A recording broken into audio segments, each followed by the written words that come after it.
Hello မင်္ဂလာပါကျွန်မ Win Travel မြန်မာက2 leader တင်ကြထုတ်ပါရှင်ကျွန်မတို့ဒီနေ့ဇွန်လ18ရက်ကနေပြီးတော့24ရက်ဘေဂျင်းရှန်ဟိုင်းကွမ်ကျိုခီးစဉ် private tour ဒီနေ့စပါပြီအခုကျွန်မတို့ဒီအေမောကိုတက်ပါပြီအရင်ဆုံးကျွန်မတို့ဒီကွမ်ကျိုကိုအရင် transit စီပါမယ်ကွမ်ကျိုကနေမှဘေဂျင်းကိုဆက်ပြီးတော့သွားပါမယ်ရှင်ဒီစမှာဘယ်လိုနေရာလေးတွေလှတဲ့နေရာလေးတွေစပြီးတော့တွေ့ရမယ်ဆိုတာကိုကျွန်မနဲ့အတူတူလိုက်ပြီးတော့ဒီနေ့ကစပြီးတော့ကြည့်ရအောင်ရှင်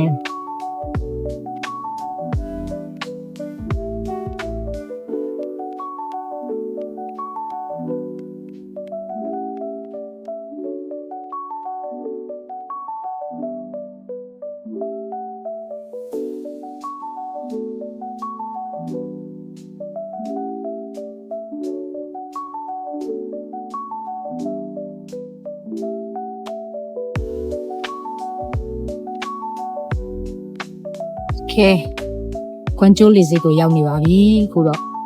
ဘေဂျင်းကိုသွားဖို့နောက်ထပ် transit flight ကိုကျွန်တော်တို့စောင့်နေပါတယ်ခဏနေ boarding ခေါ်ပါတော့မယ်ဒီတရား flight ဘေဂျင်းကိုသွားဖို့ flight တော့တက်နေပြီ欢迎您乘坐中国南方航空公司航班。Ladies and gentlemen, welcome aboard China Southern Airlines. 保证您的安全是我们的首要责任，请您观看安全演示。Your safety is our priority. Please watch this. အခုဘေဂျင်းရဲ့ကျွန်တော်တို့တဲမဲ့ဟိုတယ်လေးကိုရောက်ပါပြီည7:00နာရီကျော်ပြီဆိုတော့ဒီနေ့ဖို့တော့ကျွန်တော်တို့ဒီနားလိုက်ပါပြီမနေ့ပြန်နောက်နေ့ပဲ sightseeing လေးတွေသွားမလဲဆိုတာကိုစောင့်မျှော်ပြီးတော့ကြည့်ရှုပေးကြပါဦးရှင်